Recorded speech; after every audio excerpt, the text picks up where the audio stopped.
my goodness. Oh my goodness.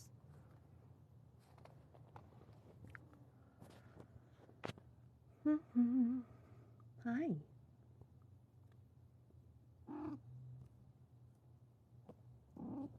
Hi. Hi. Are you kicking me off the couch for this?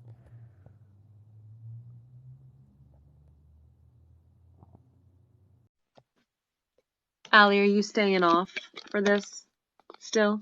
Crap. Kick this. You got it. Boot Yeah. rally. Maybe. Tools? I know. Leave me alone. No, not tools. Ow, it's my butt, Odin. Oh, you just bite you? Scratching. I don't know Oh. how to make you a mod, Allie. How do I do that? Interact, no. Flip camera gift settings. Moderators. Add moderators. Oh my gosh. That took a long time. Allie Dane audiobooks. Confirm. There she. Okay. No, it was in like accept. Hi. It was hidden. And there's Molly. Hi, Lucy. Hi. Hi, Tanya. And we're just waiting on Poppy. Hi, Em. Okay. I think she might have just sent me a message. Okay. There she is. Oh, and there she is. Invite. Cool.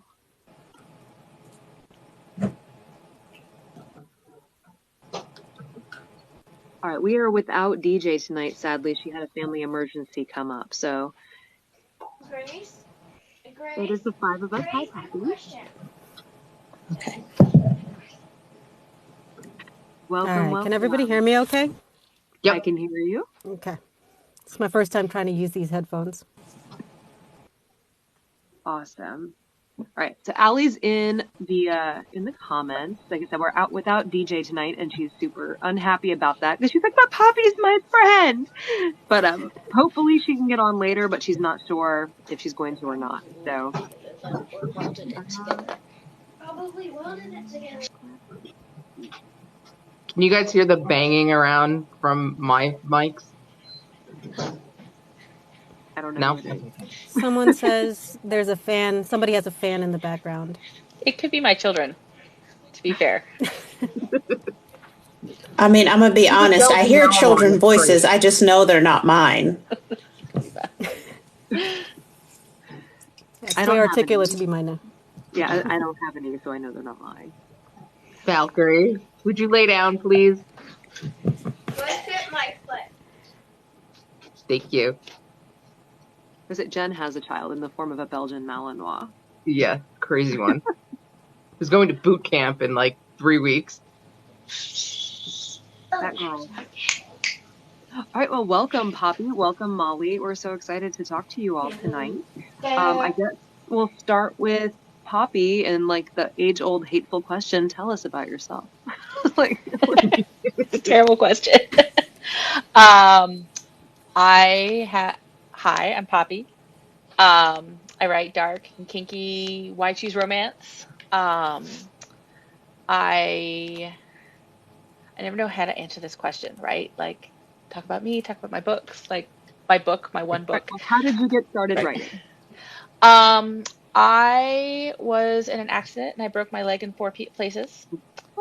It was horrible at the time, but while I was like wheelchair bound and learning how to walk again and not able to leave my house, I was struggling to find ways to like keep my mind active, not because just because I had not yet developed the tools and the coping mechanisms to kind of do that yet.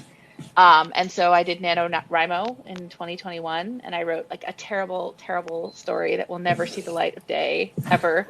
But after that, it was off to the races. I discovered that I liked writing, and I really kind of enjoyed it, and was like good enough at it that I could see like eventually getting to the point where I could publish a book.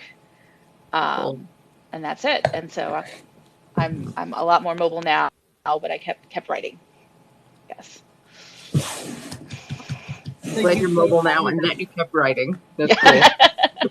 Kept writing. Grace, you know what's really weird? So did you work before, or did you decide that you were going to stay home and write? I still work actually. I'm a federal bureaucrat, which is not very exciting at all. My books are much more exciting than my actual life, probably for all of us. Oh, just a second. I'm gonna holler to check. I'd like to point out that, like, even if she did do something interesting, she would say that she did something boring. That's what all interesting people say. I work in a cubicle and I like count beans for a living. And I hope to one day get to the point where like my writing supports me. It is a lot more fun. But I think that's quite far away, unfortunately. One day. Well, You never I don't know. This know. book's pretty damn good. This book is really good, so I don't think you're far from it. It was a lot of fun to write. It was fun, and I don't know. I enjoy mafia romance. I love the fact that these authors and like let's not joke like romances for women. Yes, there are male readers of romances and there are male authors of romances, but by and large, these books are written by women for women. And I really like this, like the idea of like these utterly ridiculous premises, these 18-year-olds that are sold into marriage or, won in a card game or like in these arranged marriages and these situations. And like authors take these premises and they write these like incredibly vivid worlds where we believe them, right? Like just like a fantasy world. And I really enjoyed kind of playing with that a little bit. Diamonds in the Dark, like, because it is a silly premise, right? Like I'm gonna trade myself for my father is going to sell me into marriage with 3 men, but I'm pregnant, so I need my sister to come save the day and do it in my stead.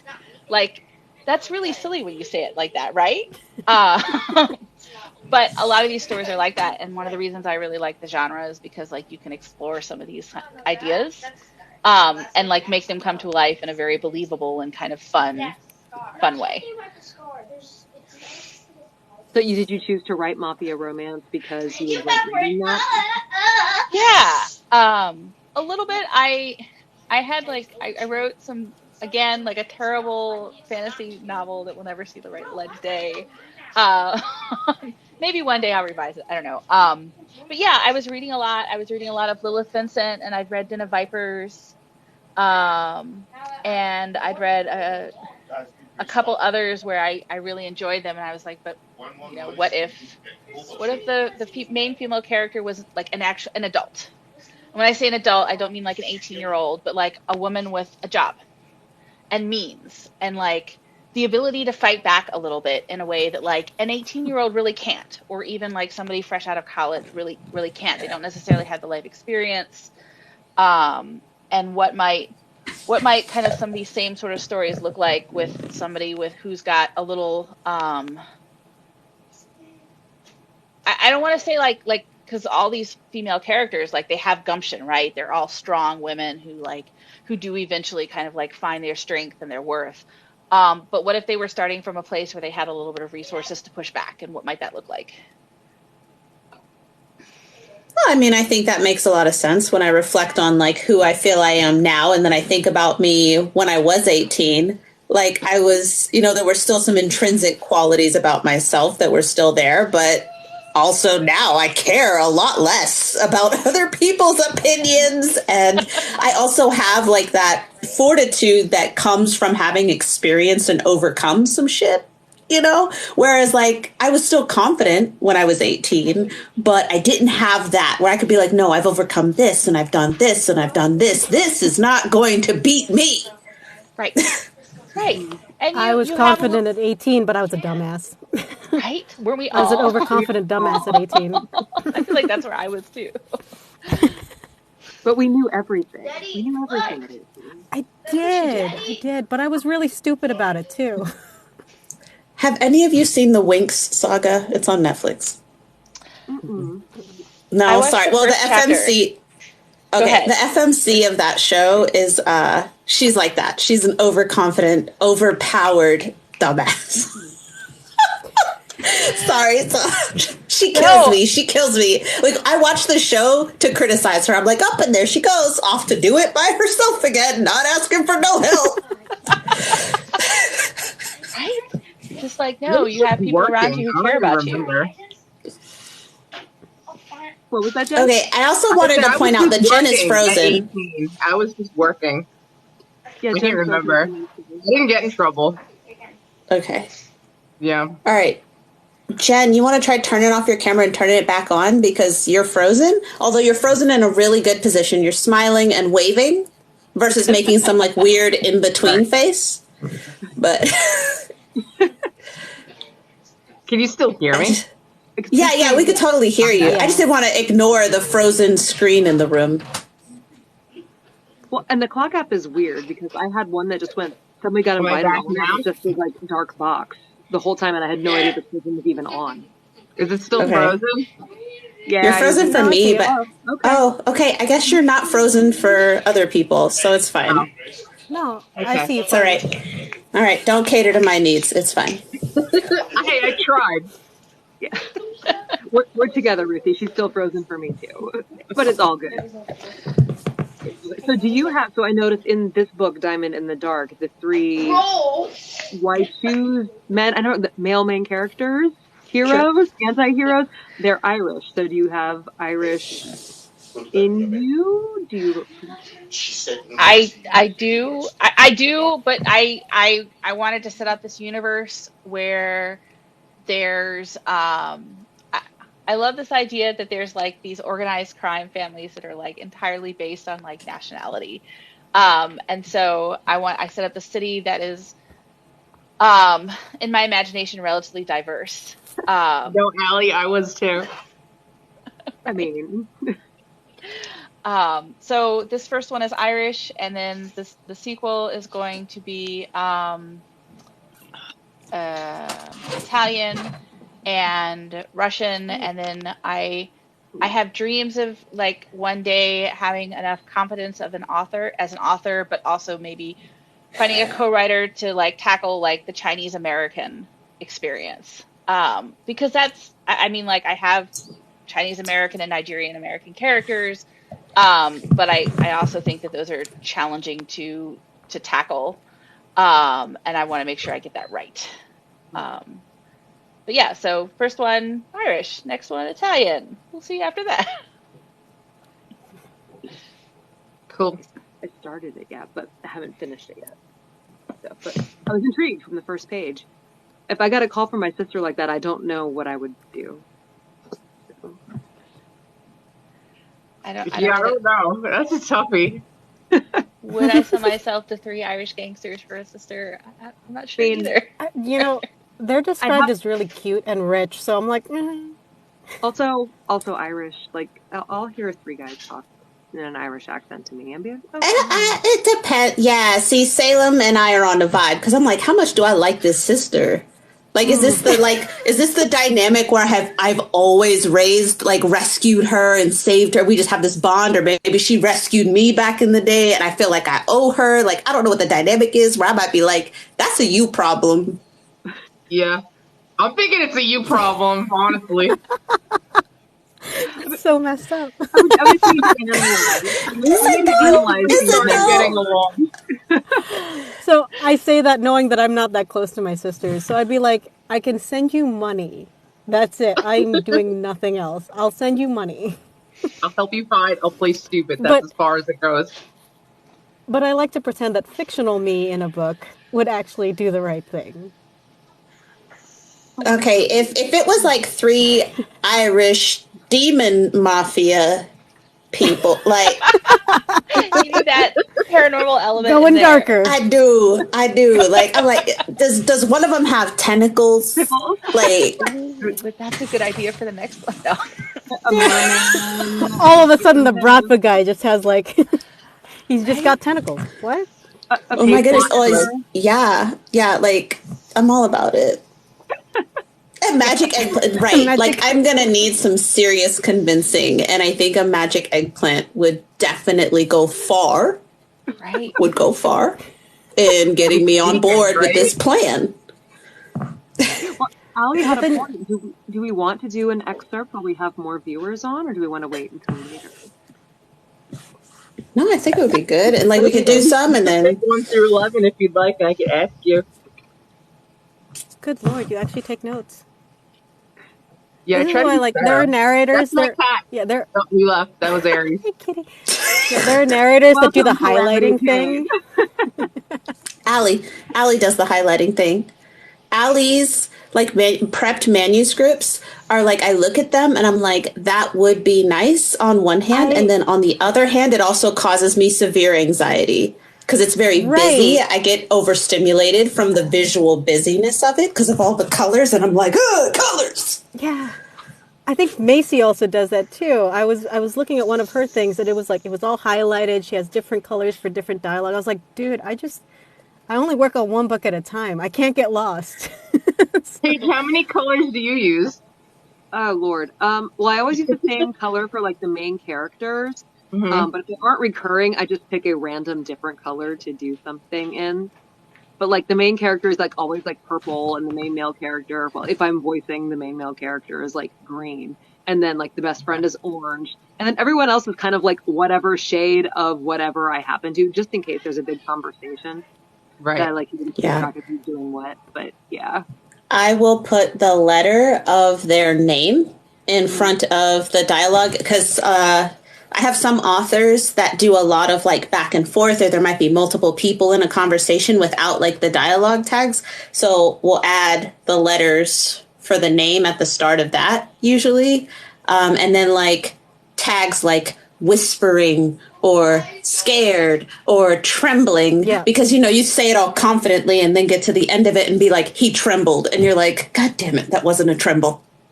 Or he shouted. Or Right. I'll do accent tags. I'll do like, hey, this one's Irish, this one's Manchurian, or whatever. That's about as much as I'll do. I do not color code. I can't do it. No, it would be too busy for me. I think, but on one hand, in my head, like I look at it and I'm like, wow, look at how organized that is. But then again, like I'm just like, but it's so much color. Closet improv. Nice, Blanca. Yeah, I didn't do it until July. I think it was the first time I ever actually highlighted the book. And it was mostly just to help me keep notes, because I also keep notes in a notebook off to the side with like personality traits or weird pronunciations or accents or when I'm prepping something. And then I found that was easier if because I of course have like 36 like colored like little pens. So I'm like, I will highlight whatever the color of my pen is, and then it matches in the book. And it's a problem. Well, you're very thorough, so I like your process, Paige. It pays off. It's a process. It definitely is a process. But not everybody needs that process. So. Oh, Molly keeps so still doing this, and I thought she was frozen too. Am I still Oh, frozen? sorry. Only for No, me. you're Everybody good. else can see you. That's so No, weird. I I can. just fine. But like maybe I can screenshot it, because I really feel like out of all the things you could have frozen for me and Paige, like it's a really, really good one. It looks like a profile picture almost. It's like a headshot. I got lucky. Wave into the crowd to your fans. Yes. Okay. I have taken the screenshot and you'll be able to see it later. Okay, cool. That's a bummer. Sorry. You're smiling at least, like you're like this. You're like, hey. Okay, that's cool. That's all.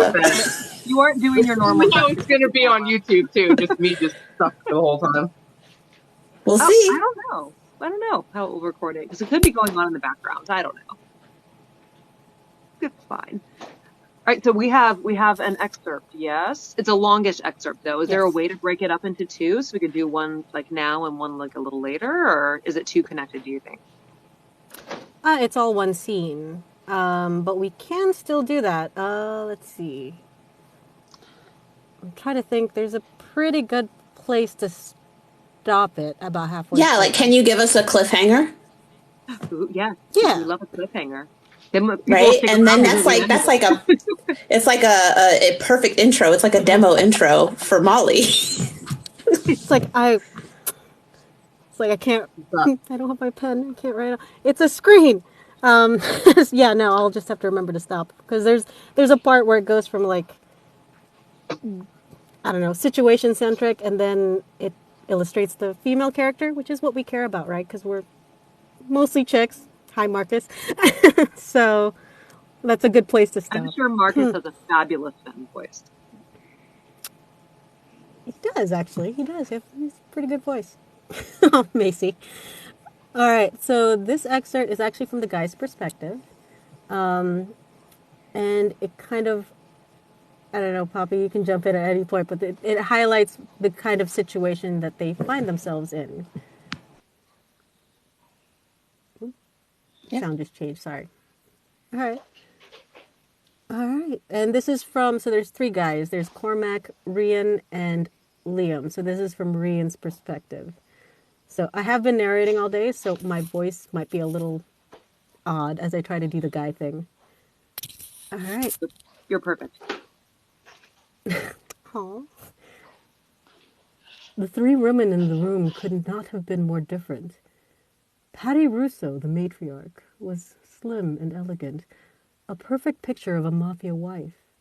She ignored her husband's infidelities, hosted lavish events, and ruled the family with an iron fist. She wasn't blind to her husband's faults. No, she benefited from them. Raised to be the perfect Italian-American queen, she excelled at her role as a mafia wife. The youngest sister, Sophia, was a photocopy of her mother. Blonde, blue-eyed, and fucking gorgeous even when she cried. Her parents protected her from the worst of their world right up until the moment her father decided to sell her for his own financial and physical security. When presented with an opportunity to escape her family, she crumbled. Ginevra, on the other hand, was fucking steel she didn't bother to wrap in velvet. She looked just like her father, from her almost black hair to her chocolate eyes to her olive skin tanned by the California sun.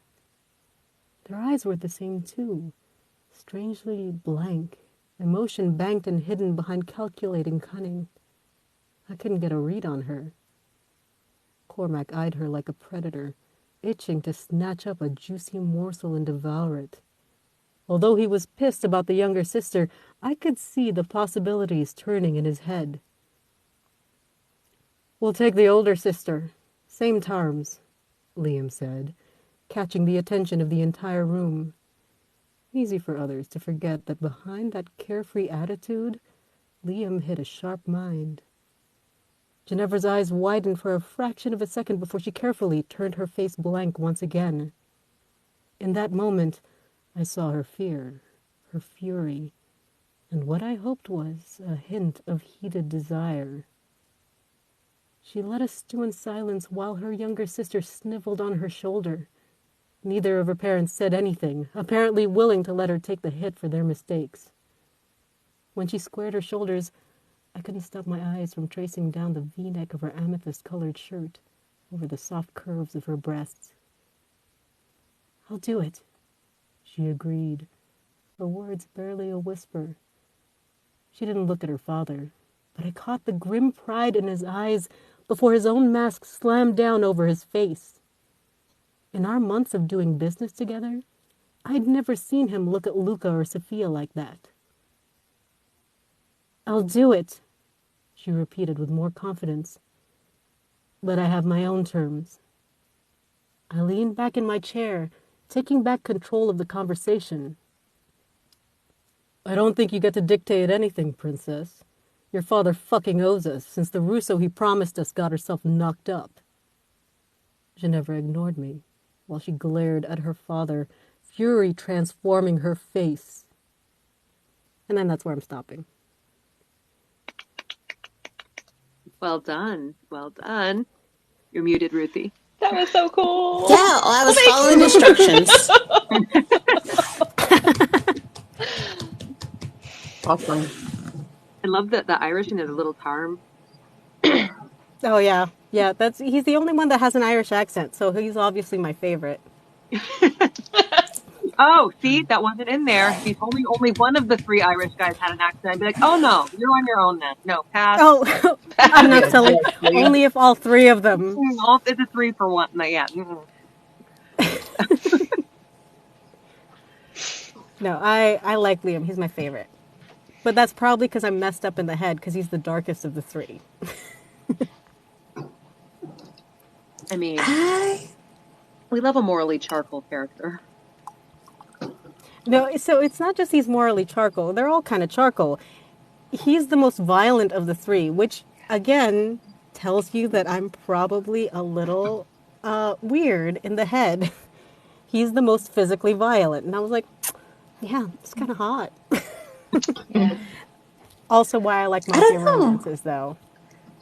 I think that those characters often end up being my favorite. I just read Lourdes and the Mafia by Alira Sidis, and it's a why choose with three, but they're demons. And it's funny, it's Lourdes and the Mafia, right? But it's demon mafia. And the darkest one, the one most inclined to violence, was also the one. I guess he wouldn't say this is the darkest one, but he is the most one inclined to violence. He was also the one who was the most resistant to what was going on there. And he was like, no, no. But when he was like, yes, yes, he was like, yes. And that's always my favorite.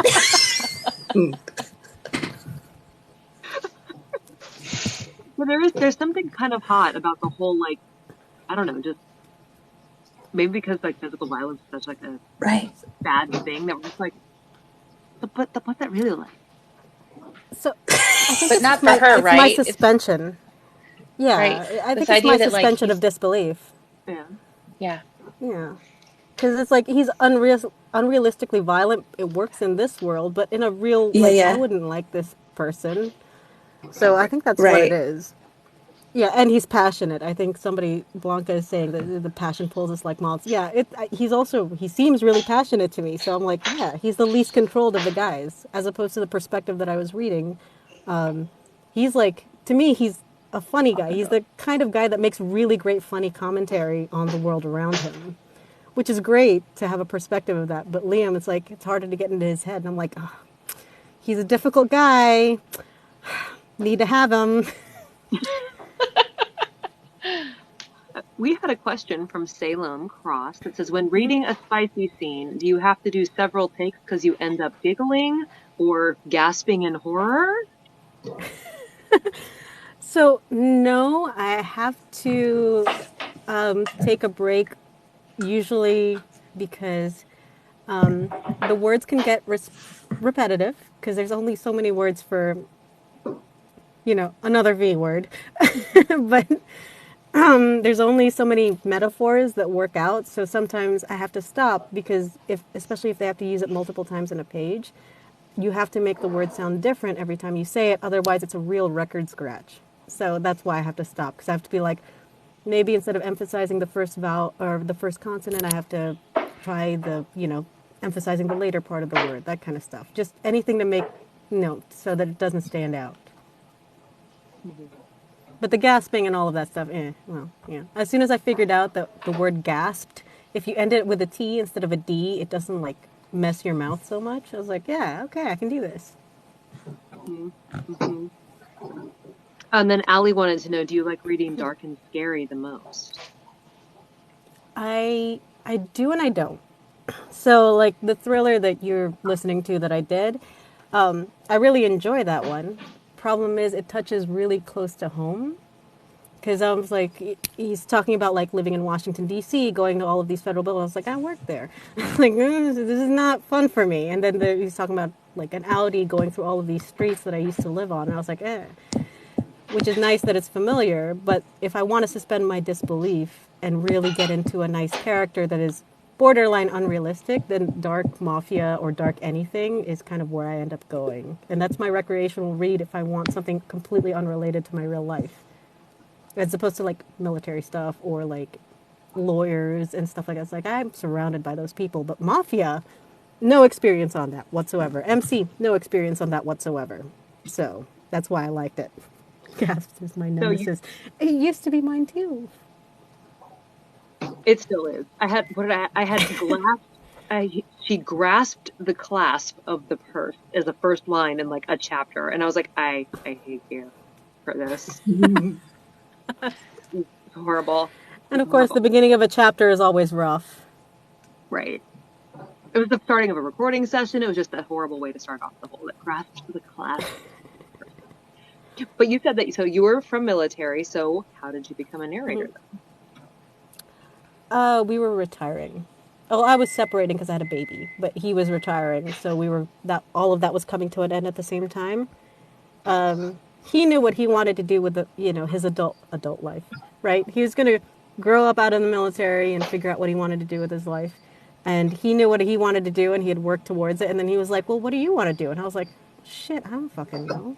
It was never an option. So now I was thinking like, I want to get into books. I like books. And then I was getting into audiobooks because I had a baby, and your hands don't belong to you anymore when you have a baby. So I was Among listening to other audiobooks, and I was things. like, I could do that. Yeah, nothing belongs to you. Like my body still doesn't belong to me at this point. So it's like I got into audiobooks, and I was like, I could do that. Of course, I had to take a bunch of acting classes before I could do it because I was like, going from a world of doing briefings or lectures and stuff like that. It's very TED Talky. I had to kind of pull myself away from that and take acting classes.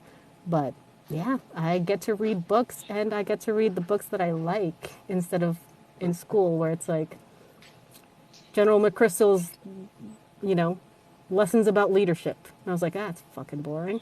Now I get to read smutty mafia romances. But did you do anything linguistic wise in the military? Because I know you're very into accents and something now. No, no. So that's not an option for what I was. So I was in analytics and other things. So linguistics itself, I had to take a language, but I didn't have to actually use it. We usually had somebody else that either worked for me or with me who would be an expert in the language. I just needed to know enough. But my language that came from because I was born overseas. I was not born American. So, and then we went to Switzerland, so I learned French there, and then I came to the US. And then I got to bolo through my languages in the military because I already had French and I could pass those tests. So they didn't have to make me do other things. You took the easy way. I did, 100%, because it's something that they'll pay me for, but it's not a language that I'll ever be primary on. So I didn't have to be good at it. So, Yeah, I analysts. had to be good at mine. I didn't. They were never going to send me to Monterey, so Man, they wouldn't send me back. That was the problem. I wanted to go I back. hear it's really great. I I love also it. hear that the Hmm. Monterey, the divorce rate at that particular school can be a little intense because I hear Well, the it's divorce rate pretty all is high. consuming. Well, the divorce rate is high there because most of the people you have going are 18, 18, 19, 20, maybe 23, 24 if they went to college first. They get married at DLI. So they're like first termers, just fresh out of basic training, boot camp, whatever. And then after that, they go to Goodfellow. So it's the marriage rate is high in Monterey and Goodfellow Air Force Base in Texas. The divorce rate is astronomical at Goodfellow because that's the follow-on base from Monterey. And if you don't divorce at Goodfellow, then you probably are going to go to two separate duty stations from Goodfellow. So if you're lucky, you might go to Monterey and Goodfellow at the same time and then go to two separate duty stations after that. And then you get divorced. So most of the people getting married at Monterey, this is like the first time they've had a grown-up paycheck, right? and like complete freedom over everything. And so they just bad decisions happen. My mom was out there, but I was 13, so like she and dad, I was already the oldest of four, so they didn't have to worry about Yeah. that. Yeah, y'all were Once set. you're Y'all were like established. established. Yeah. Exactly. Yeah. Yeah, Yeah. so to show my age a little bit, before my deployment, they sent me to a language school beforehand, where I had to learn Pashto. Get I out, would not. Molly. Get out. Yeah, I would fail that. I would fail that No, class now. I did that too. I did Really? that too. Yeah. Yeah, except they So didn't send me to that was Monterey. 2 years. I went to DC. Oh, mine was in Camp Atterbury, Indiana. Oh, okay. So Well, like mine the was in pre-deployment. Washington, Yeah, D.C. yeah. It was a literal pre-deployment class where they were like, it was all like, put your hands up, don't shoot. That's the kind of stuff Oh, that they okay. would teach us, and I was like, oh, it was Ours terrible. was It a was little not a good different. idea. Frankly, it was not worth it for us. Yeah, Okay. it was Ours was different. Ours was like barely the remember. first 4 months of the Pashto class at Monterey, but like here in DC and like condensed and concentrated. It was like a weird pilot thing I somehow got involved in before deploying. Anyway, I digress because that's like a lot of stuff that nobody knows what we're talking about. So Right. But But it's yeah, this is awesome. why like I actually like this better because I don't have experience with mafia anything. So maybe they do have eggplant. Maybe they have tentacles. I don't know. I have no practical experience with any of this. That it makes me happy because I don't need to care about anything being believable. And that's kind of what I go for. Like romances, don't need to care about it being believable because the guys are always like 6 foot a million, and they're always hot, and they always have growly voice, and they always have six packs. Even though I know how unrealistic six packs actually are for any normal human being, but you put them in a mafia setting, I'm like, cool. You make them a Navy SEAL, then I'm like, oh, he's fucking dumb. So, or Oh. So then, Poppy, how do you do your mafia research? I mean, I like how like realistic does, does it get? Is it that realistic? I don't I mean, know. so I my theory is that mafia romances are actually portal fantasies. And so like you have these characters that get entered into these worlds, kind of like Molly was talking about, that have like they're completely fantastical and have like nothing to do with the world we actually live in, and all it has to do is follow its own internal logic, just like a portal fantasy. So like there's some I guess like I've read a fair amount of nonfiction on like mafia families, like kind of over the course of my life and things like that. But I did a little bit of research into specifics. There's a moment where Ginevra takes an oath to become a made man, and like I dug into like what I might love that. that scene, by the way. Thank you. Love that scene. um, I dug into a little bit about like what those oaths might actually have looked like. Like there's some court testimony and some news, like some reporting and things like that. But like other than looking into details like that, the vast majority of it is completely made up.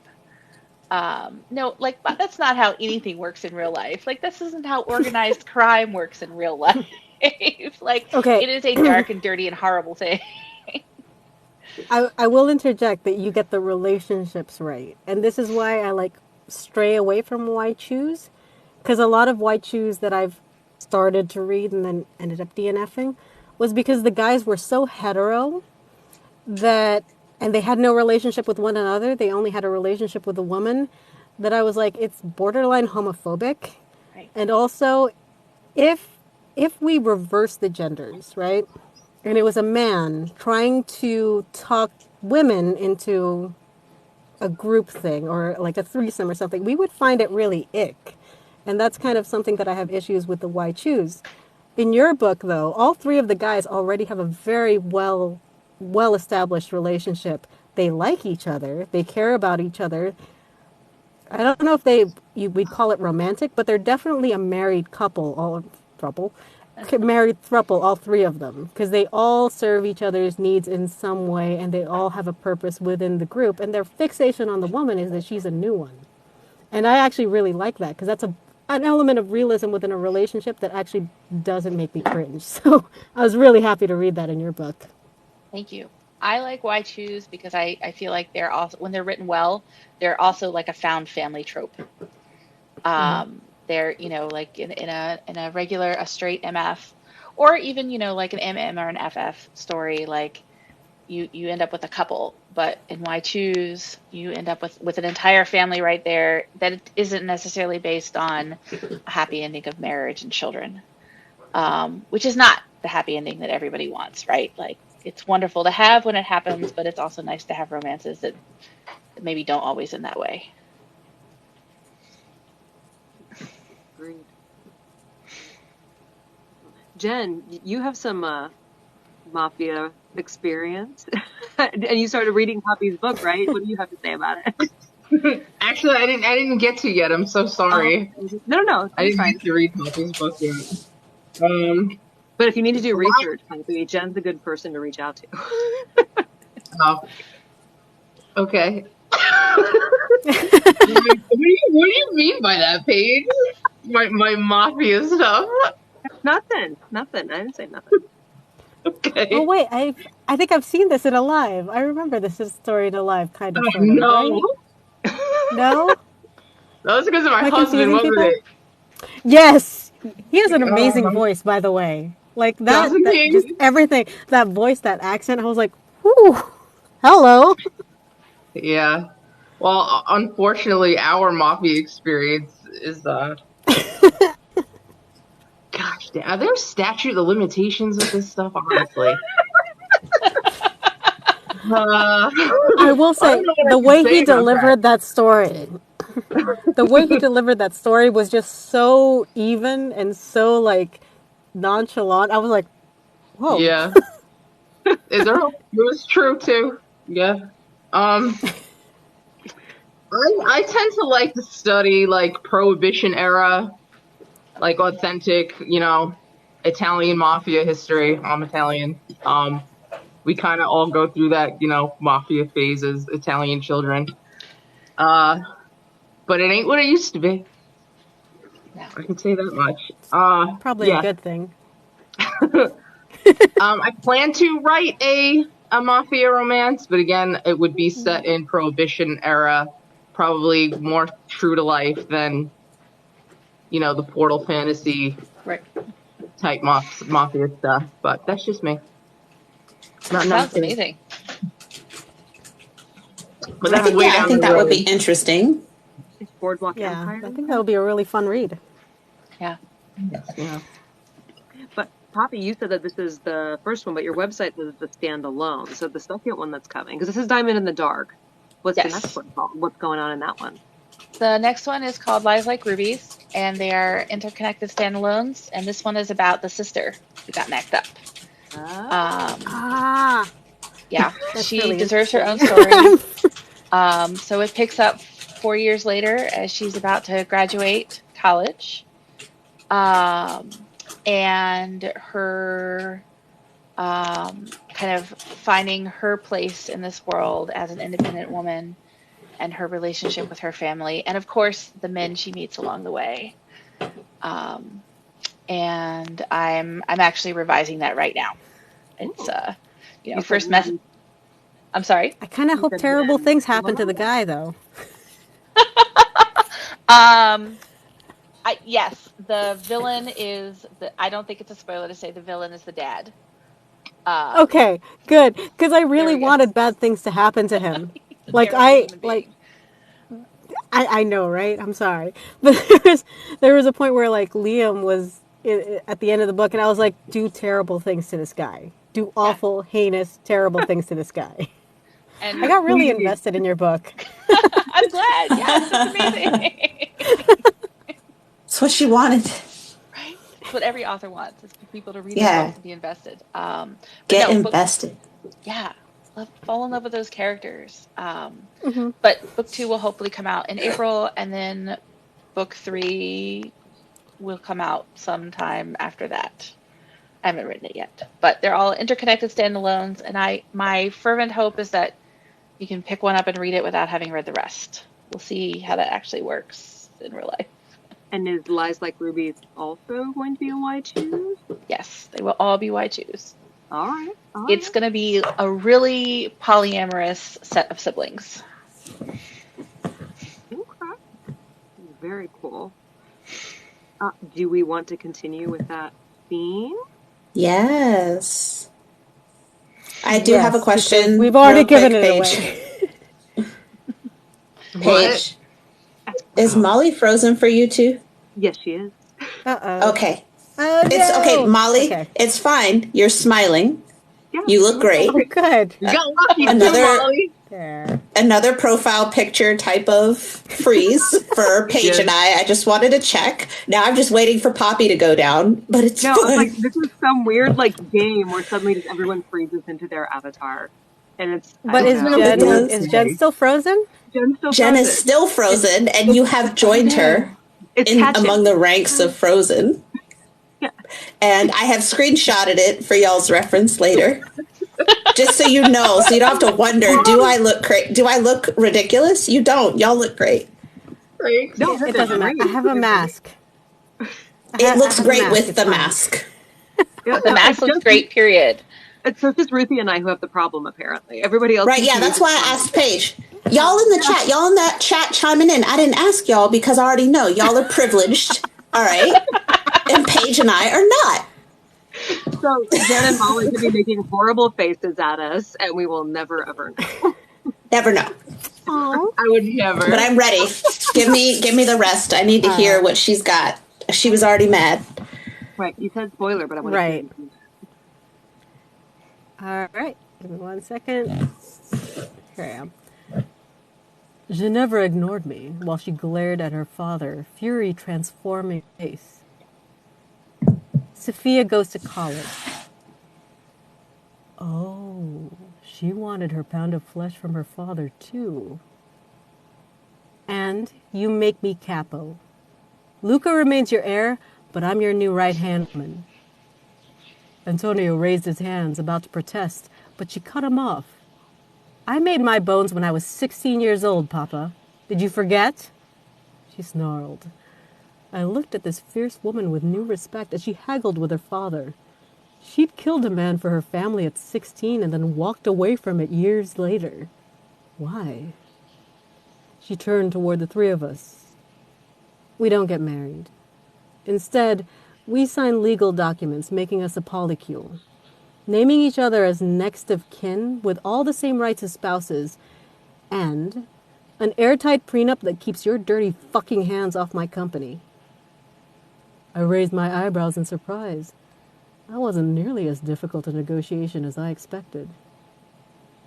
Everything else remains the same. She never licked her lips, the first sign of nerves she'd shown so far. I admired her big brass ovaries. I haven't had enough time to read the entire contract, let alone show it to my lawyer. I'm talking about the sex, princess. And then that's where our excerpt ends.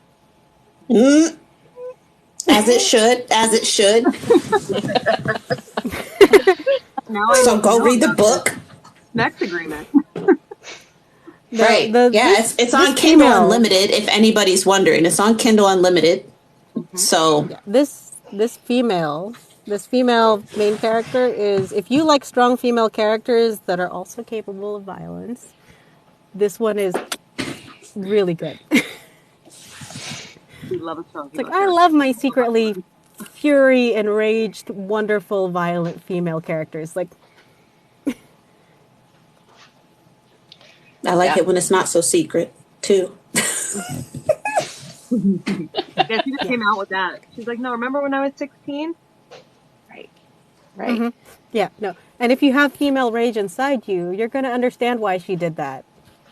Yep. And then she left. She walks away only for her sister to drag her back in.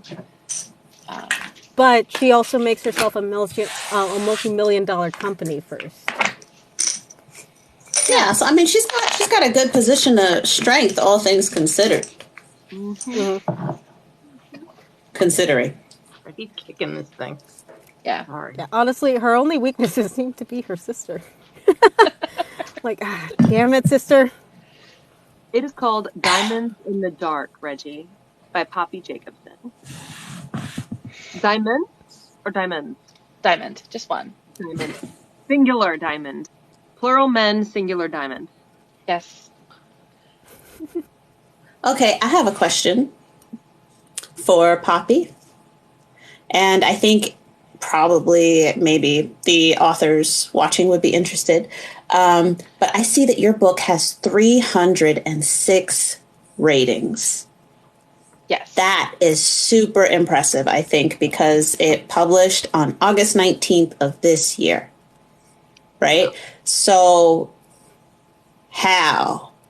Yeah. How'd you pull that one off? Right, like I could add more words to that question, but I'm pretty sure, like, just how. Like, if you magically manifested 300, that's fine. You could just tell us to get on our manifesting game. But if you got any other things to say, that would be helpful.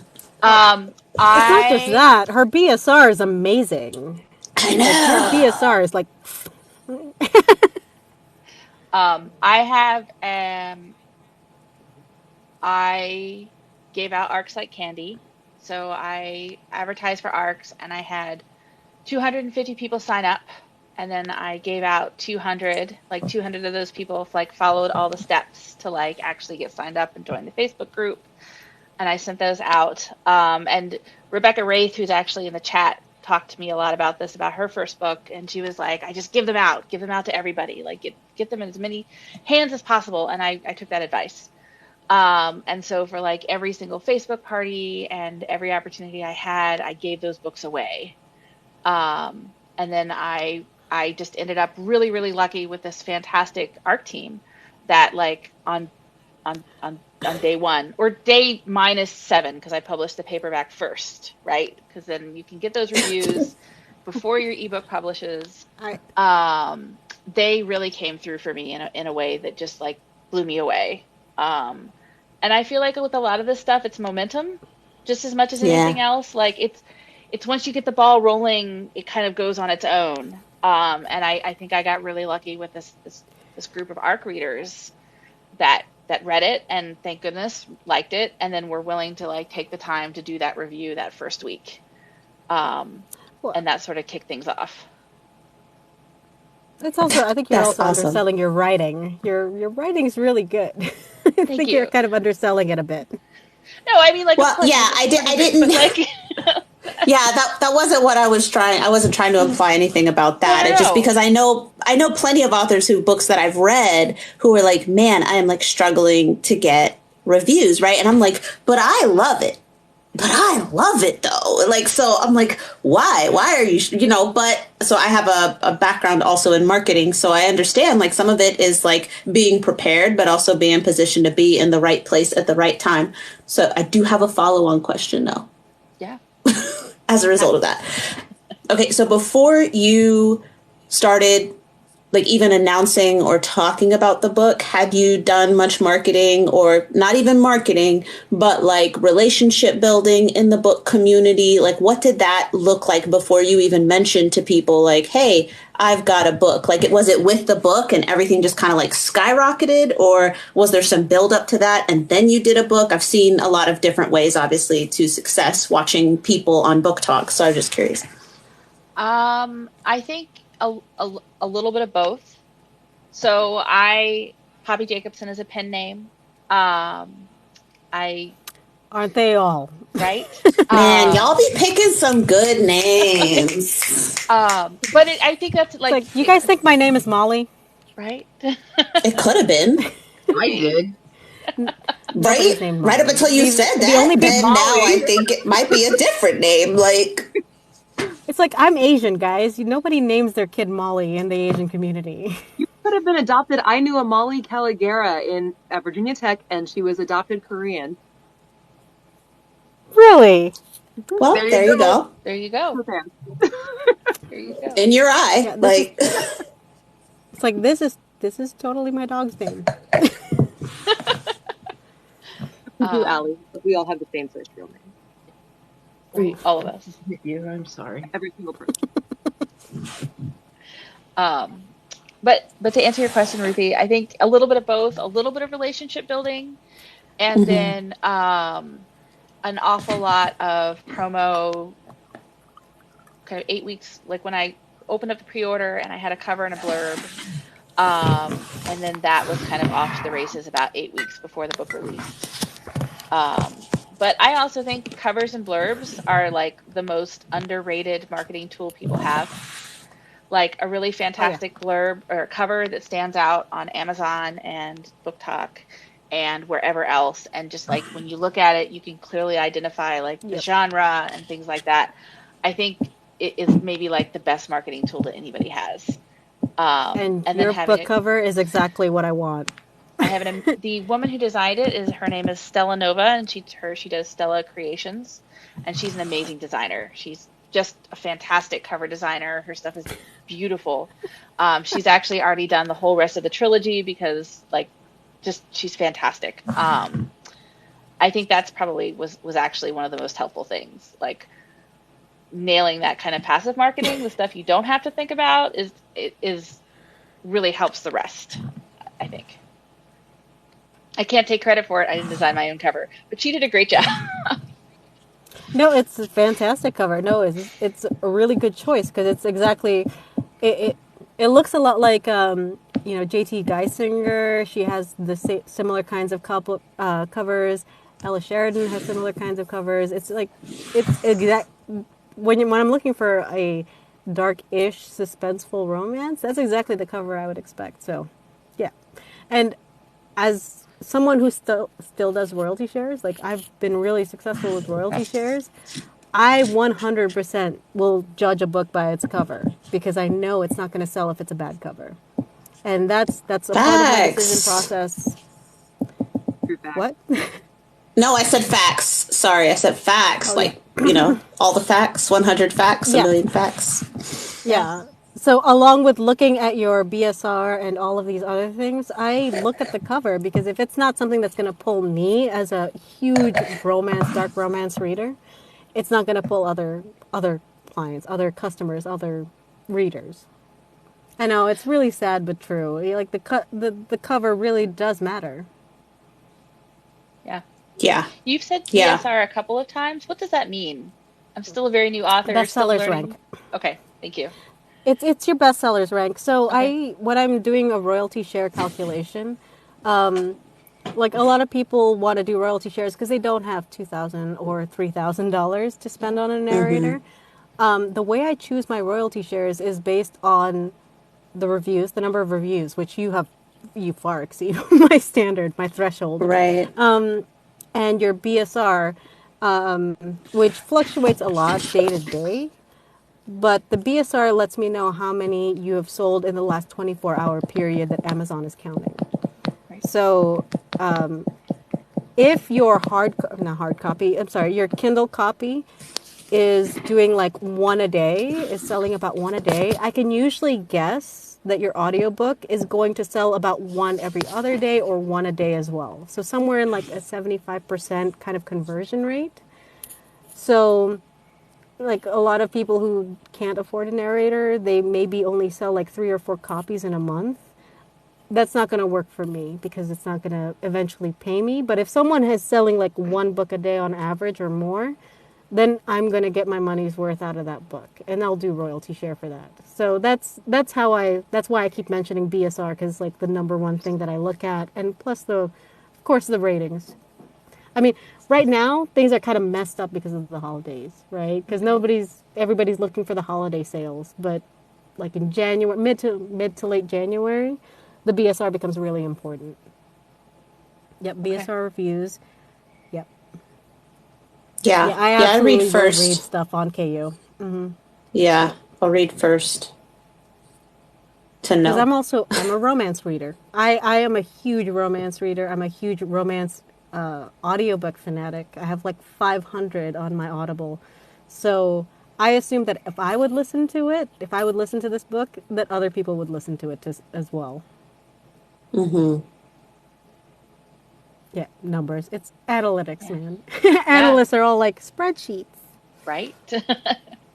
Yeah, see, I don't mind a spreadsheet, but don't put too much color on it. That's all. That's all I'm saying. Exactly. Right? Also, Because but then one I thing get I will tell you, overstimulated and I need a break. So, Allie's like, give me the Oh, spreadsheet.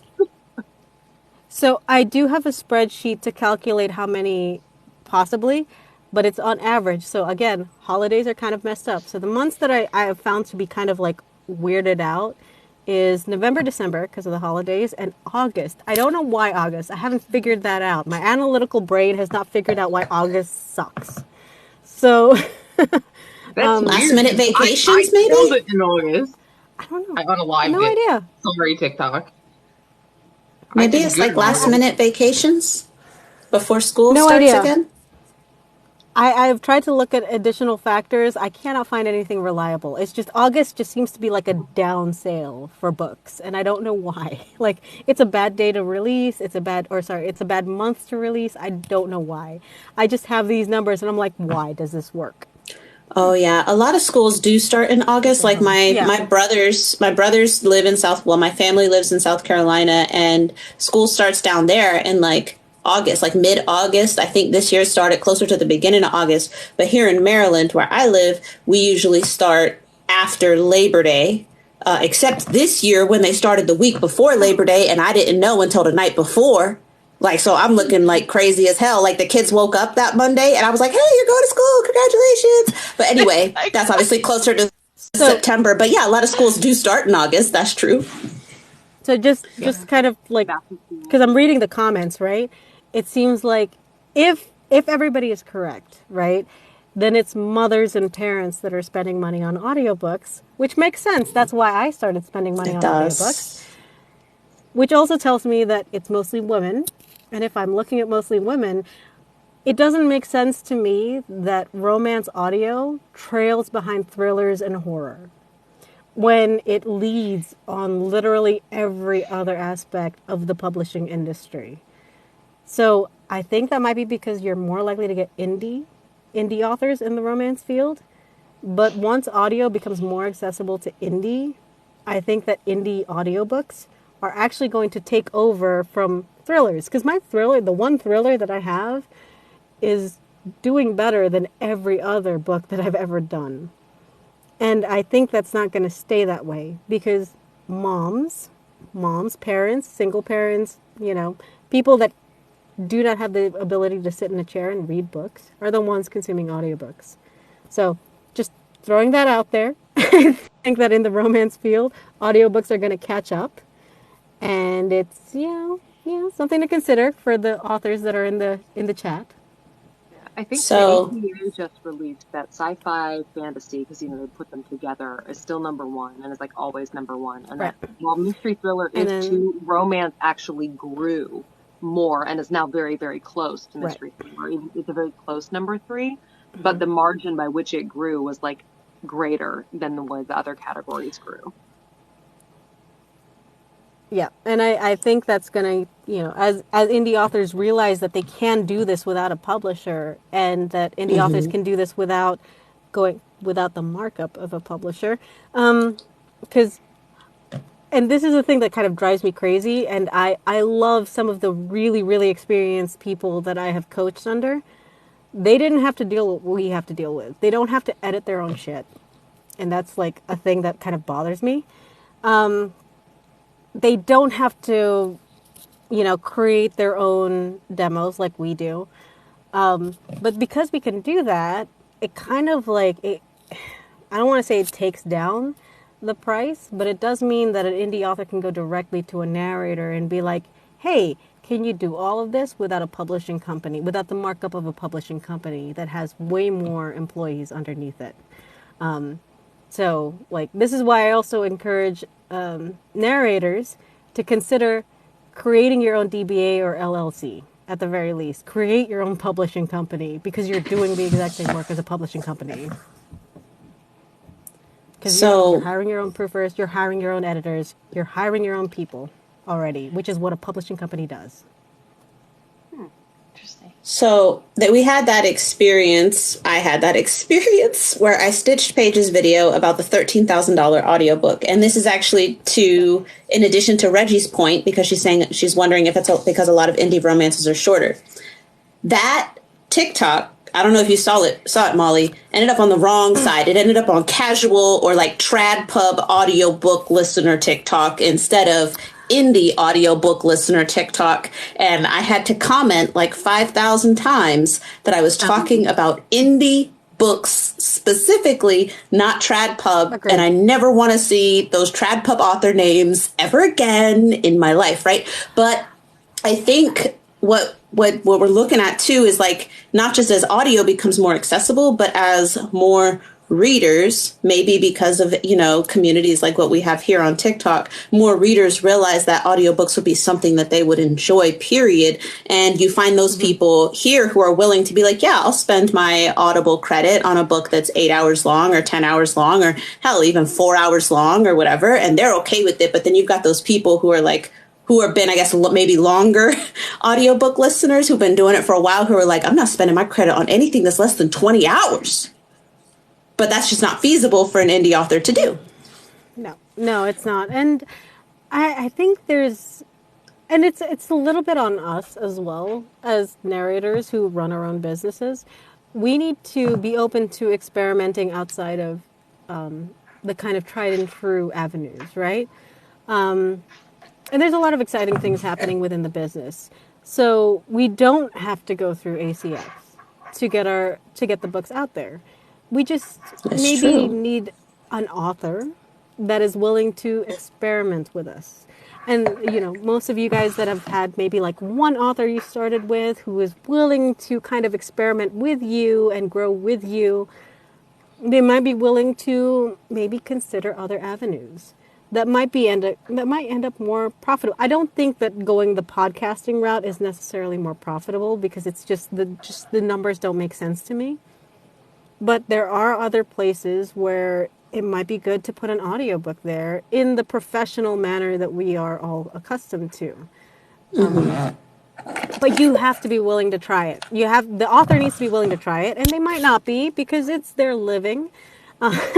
But if you have the flexibility within your own income stream to possibly experiment with other ways to do this, then it might be something interesting to do. I would just recommend that you don't go the route of some people that are like, it costs $13,000 to get a freaking audiobook. No, it doesn't. It's like, that's crazy. That's not what our rates are. And yeah. No, so the just source was questionable, unfortunately, but they have a megaphone. But like from the business side, we have to be willing to experiment. We have to be willing to make things more accessible to indie authors and to ourselves, because we can look at the profit sharing and know that it's not necessarily great for us or the author, but we don't know where it's going to be good, and we don't know when that's going to happen or when it's going to come out. So we just have to be kind of open to it. I will say, Reggie said in the comments that she doesn't use a credit for shorter audiobooks, but she does pay for them.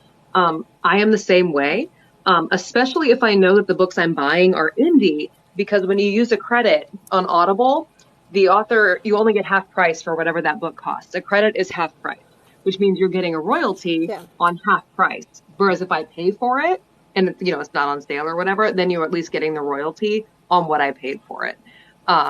So I agree with Reggie in that regard. But I do kind of a combo situation. I do get the monthly credit because there are a lot of narrators that I love to listen to, like Jason Clark. I really love listening to him. Shane East, I really love listening. Andy Arndt, I'll listen to anything that she ever does, including the stuff that she does outside of romance.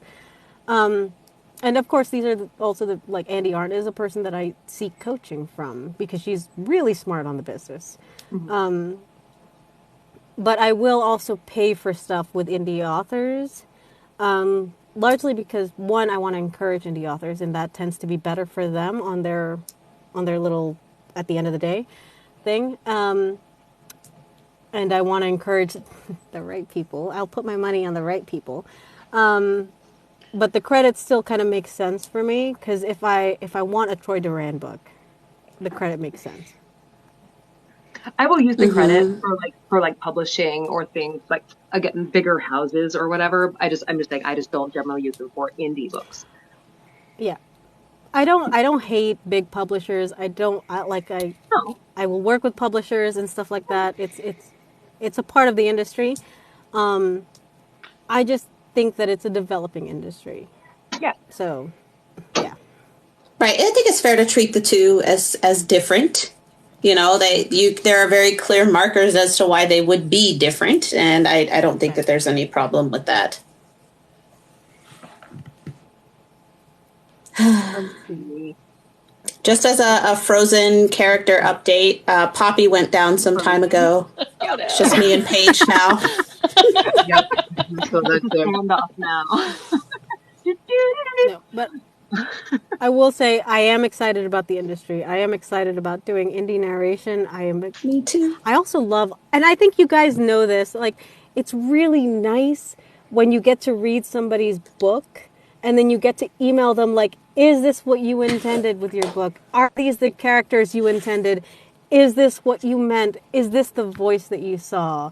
And I kind of did that before this whole thing with Poppy as well, because I'm like, I want to talk to the author. The When we Yes. were kids in school, right? We were like, hey, these are the literary devices. This is how I analyze the characters. Now we get to go straight to the source and be like, is this what you intended? And I think that's really amazing to me. I love being able to go to the author and ping pong back and forth of like, this is what I read. Is that what you intended? Awesome. Yeah. And Yeah. it's also a lesson I learned early on because my first 3 books I kind of cold read because I didn't know any better because I was dumb and I didn't prep the book. And I think it was book 2 or 3 or something like that. And she came back to me. It's like, I was really concerned about my male voice. I have a high voice. I have a very high nasal voice naturally. So I was really concerned about sounding really manly. And then she came back at me and was like, no, it's great. You sound great. It's just that you kind of made him sound like an asshole. And I was like, oh shit. So, And you're like, yeah.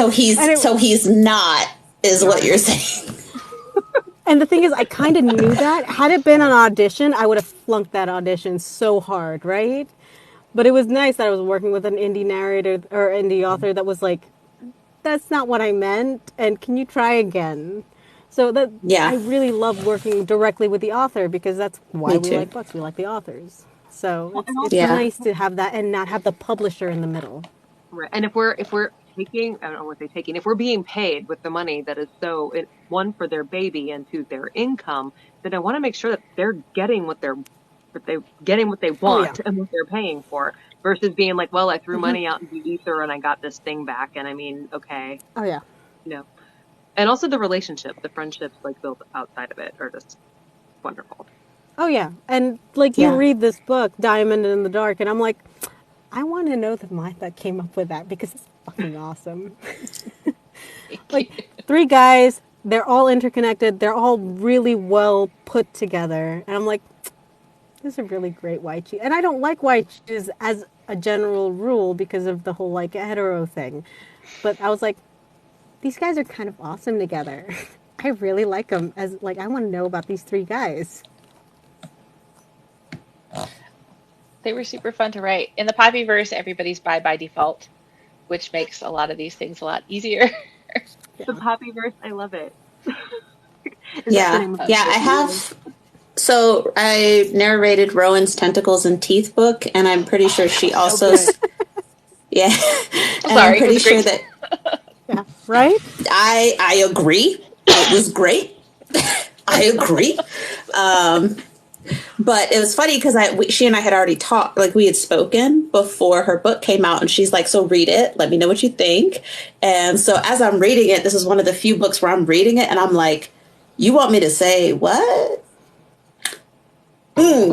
ma'am?" So that was Pam. fun. But I'm pretty sure she calls her world bi-normative, and I was like, "There it Oh, is, that's a great a one. I like bi-normative so world." Yeah. I like to think of it as hetero flexible.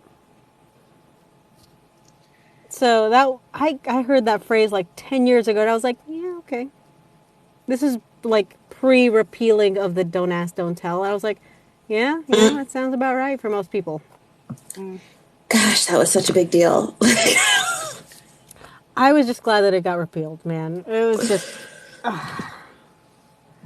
it was a I mean, I shame. was glad it 'Cause was it's like, repealed, but it was such a big well, I deal, was and it made no difference at Fort Campbell, Kentucky, let me tell you. oh, well, it did where I was at. I was at Fort Riley, Kansas. And the thing is, I remember this where I was like, I'm from California. I grew up in California. I graduated high school in California at the very least. And I'm like, oh, honey, gaydar. they're trying to like they have a roommate who's a friend who is the same sex. And I was like, yep, they're just friends. And it's really hard to do Confirming that in Fort Riley, friends. Kansas. Yep, I would confirming friends. 100%, of course, The only confirm their time I friendship. care We what always confirm. anybody does or like who anybody does in their bedroom is if I am reading it and it's not illegal. Like otherwise, you do whomever. Well, As long as it is consensual and adult, I don't care. yeah, it was really weird to have to sit there and listen to this guy like dance around it, and I'm like, I know, can we just say it? Please. Oh wait, it's illegal if we say it, and it was a terrible Precisely. situation, honestly. Yeah, Ridiculous. I went to college with someone who is thankfully they are now out in the open and they are able to do exactly what they want to do and they want to do what they want to do and they are an infantry woman and it was just nice to be like, oh, can I finally fucking confirm your roommate is your girlfriend or your wife? Because it's ridiculous that I've held on to this for 15 fucking years. And they've been in a stable relationship that entire time. And it's kind of annoying. It's annoying to not acknowledge that person as what they are, which is an important person in my friend's life. Okay, Reggie, I have seen your comment, and we're going to talk about that later. Reggie's one of my authors, and now I'm like, now I need to know that. No, I'm curious too now. I'm like, what were you doing at the command functions? History would call them roommates. They were just really close friends. No, they Indeed. weren't, sweetie. yeah, no, exactly. And it's just, and I know how important it is for me to be acknowledged in my relationship. So if I was in another couple, it was like a huge thing. When it finally got repealed, I was like, oh, thank God I can say it. Yeah. Does anyone have any questions? I think we're probably gonna like wrap it up here. I have a whole list. Oh, all right, Jen. Jen, why do you do that? You did that last week too, Jen. Good night. I brought out my list like an hour ago. Right. So just Sorry. tell us to shut the hell up then, Jen. I'm polite. Right. No, don't be polite because I'm a talker and I fill the silence.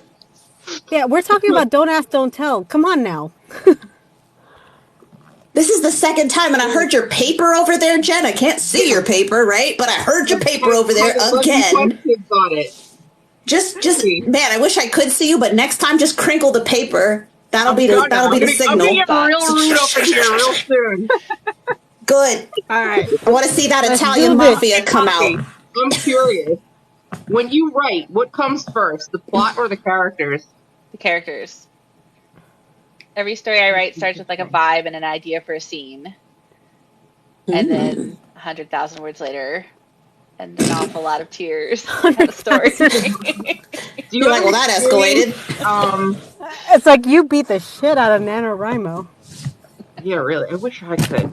My ADHD, man. Give me problems. Do you ever get writer's block, and how do you handle it? I do. I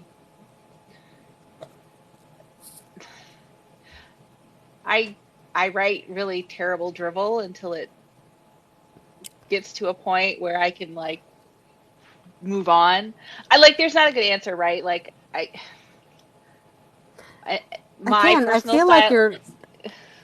I feel like you're I think you're underselling your writing. Because I read the whole thing and I was like, it took me a day and a half to read your book. It was really good. I have a hard time believing that even your first draft was like far off from this. No, my first drafts are terrible. So visceral. They're hard. My first drafts are terrible, and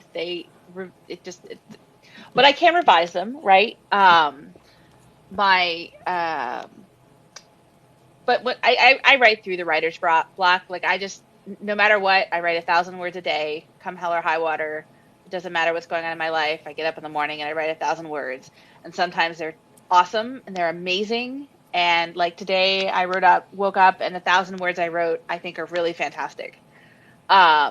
But when I have writer's block, sometimes I write 1,000 words, and they're awful, they're terrible, they don't make sense, they don't move the plot forward, and I just grind through it.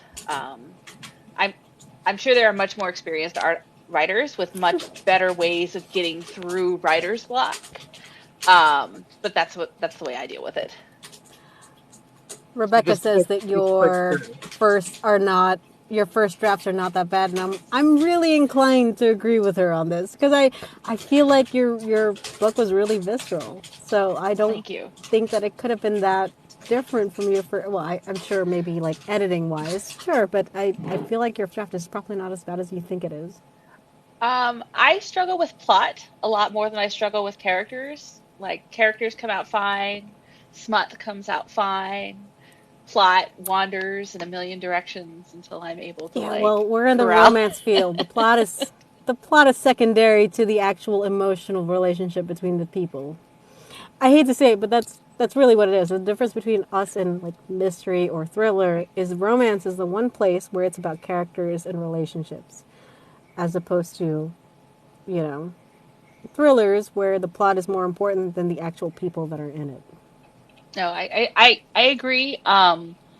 I do find that the romances I like the best are the ones that do an amazing job of building up that tension, but also accompany it with if it's romantic suspense, right? Like if it's a rom-com, we're talking about something totally different. But where there is kind of that larger world that you can feel the romance taking place in. Um, Hmm. and I like creating those worlds, but sometimes it takes a few revisions to get through it. Reggie asked if you edit or write faster. I write. Do I edit or write faster? Um, I don't know how to compare. It's apples and oranges. Does that make sense? Like when I'm writing, I'm just like producing words, right? And then editing, like I'm not like producing new words. I'm fixing kind of all of the things that have to be fixed. So I'm going back and deleting chapters and adding chapters and making characterization consistent. And so it's not like one is faster than the other. They have to be done sequentially. Hmm. More I do want questions? to say I do agree. I have found that my most impactful books have typically have a very strong plot to go with the romance. But I read a lot of fantasy romance, and a lot of that strays into like epic fantasy romance. So like, I like the world building and I like, the politics and stuff. But yeah, I like magical eggplants too. So like when I get both in a book, like that's very That's memorable. perfect. Like, so not to continue trying to sell Poppy's book for everybody, but the No, book sell my does book, have a please. really great it has a really great plot, which is why I enjoyed it, which is why like when Paige approached me with this, I was like, oh, it's a white shoes, okay. And then I read it and I was like, this is a fucking amazing white shoes. You have a female protagonist and she's integral, obviously important to the plot, and the way she goes through everything and the way she handles things, it's so relatable for someone in midlife who's gone through some things. And it's nice to read that. It's nice to read men in a white shoes who have a relationship with each other that makes freaking sense. It's not, they're not being coerced into a relationship. And a female protagonist who's not free, who's not a virgin, who's not a Vestal virgin that's being put on the altar. She's choosing all of this. She's very much an active member of this entire situation, and that's kind of rare in a lot of romance. When a lot of romance is like character insert. It's a little bit of like a fanfic kind of situation where we can just, it's like a Pollyanna that we can all be. And then all of a sudden in your book, it's a very strong female who has done a lot of wonderful things. And she is making, when she has to sacrifice, she very specifically chooses to make that sacrifice. It's well written inside the book. She chooses to subjugate herself if she needs to, or she chooses to do things she doesn't want to. And she has a very specific decision making process that. And I think that's really important in romance, that these are women with agency. So not only is she able to actually choose to sacrifice, she's also able to choose not to sacrifice. And I really like that in these female characters. I find that really relatable. Yeah, Yes. Rebecca's like selling for you as well in the comments. Rebecca's Well, a it's good like friend, and when she's we been fight so hard in real life to have agency, like I Right, don't exactly. necessarily want to read a book where, the character has none. But like at a minimum, if she starts with none but ends up kicking in everybody's teeth by the end, I'm also on board for that the vast majority of the time. But in Diamond in the Dark, she starts off when she Right, was kicking in teeth, and then she chose to right, get right, out of it right. because she chose it. And then she created something amazing with it. And then she comes back by choosing to sacrifice herself because of people she loved. That's noble. That's exactly like the Aragon kind of situation, right? I like that. I like that about this book. Yes, yes. We like it. I mean, it's very strategic. It's calculating. She shows up as like a true power partner from the beginning. Right. And it's yeah. really, it's kind of, and as someone who loves mafia romance, it's always like, these like Vestal sacrificial virgins. And I'm like, no, this lady knows what she likes. She wants it. She chooses what she likes. And I'm like, oh my God. Because it's always like a rough moment for me when it's like an 18-year-old virgin. But then when it's a woman who chooses it and she wants it and she chooses that she's going to do this, it's like, yeah, I'm cool with this. And I feel like those stories are often told a lot more in like the epic fantasy or the paranormal romance and even urban fantasy, where you do have a lot more female characters who are older with more experience. Um, yeah, no, I agree. I wrote it because I wanted a mafia romance with that kind of character, and I hoped I'd love to read more. Right? Oh, I. yeah. I like, and I love those stories about 18-year-olds too. Like, don't get me wrong. Like, I Right. They got devour their them. place. Right. They got their place, um, but I think there's just a dearth of it. In the I'm 30 years old and I have a job and I know how to take care of myself and I know how to shoot the crap out of people. And I try to say that quietly so that TikTok doesn't kill me, but In we'll see. fact, well, and then you had to say that word. Like it heard you. Sorry. I said it didn't get us that See, time but either. okay, you say that, but the thing is, like, I was narrating a thriller live. I went through those words. I went through the violence. I went through the actual like name brands of certain things, and nothing, nothing Same. happened. Okay, but then So I I'm like, call a fake character a Hmm. word that rhymes with witch, and I get bananered. And I appealed it, and I got the appeal because I was like, this person's not real, and she, in fact, is the word that rhymes with witch, Well, and don't forget right? the it vegan. doesn't make sense. It doesn't Yeah, make the V sense. And word, how, like, your and word. I got a banner. I got a banner, not a banner, but a banner at the bottom about schmomections Hmm. when I mentioned I don't know if it's going to happen this time, but when I mentioned diversity. And I was like, what? So I don't know what about the context of my sentence. Maybe I used too many trigger words at once, but it had nothing to do with that. But that was the banner that flashed across the bottom. And I was like, what's happening here? So weird. So weird. But just not Yeah. to throw away from our issues with the application, but application. But when you had mentioned when your next book was coming out, when is it coming out?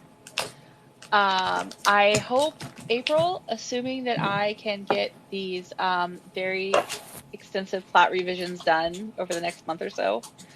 My hope is to Yeah. release it in April. Okay. Yeah. No. Again, not to sell her book for her. This was a really enjoyable mafia read. I really enjoyed this mafia read. I hope you guys like Sophia too. She starts out with a lot less agency than her sister does. because of her family situation. But hopefully by the end, she ends up much more comfortable with herself. Hey, we love good character development. Right? Yeah. If they don't develop Right? at all, Sometimes they show up kicking in teeth, and sometimes they end it kicking in teeth. I like that. As long as they get to the point where they are kicking in teeth, Right, yeah. Like, as long as people need to go visit the dentist, at least by the end, I am fine. Yep. some facial reconstruction. Yes. Rebecca. And not to be a mom again, but this is what I know. It's sign language, American Sign Language for want. I want toys. Anyway, yeah, I spent a lot of time watching Miss Rachel. I have a toddler. I want toys. That's, yeah. In this case, what toys are we talking about? Ooh. Not those kinds of toys. These are meant to be Christmas toys. You dirty little. I can't. And I say that as, okay. So I am literally trying to steal PJ from her. Because I am writing my own book. Whether or not it's successful or not, we'll see. But I need a person that can do RP and Scottish. And I have seen PJ narrating books. I think he's fantastic because he's the kind of actor that I want to work with. Because he's like, what's my motivation? And I'm like, I kind of dig that about him. I mean, I hope you don't. Or have he's a going to get actual bread. I hope you don't have a definitive deadline. Is all I'm going to say about that. I do not, because it's the book that I'm writing. I wrote this book. I wrote this whole thing. Does it matter? It's just a warning. Yeah, we'll see.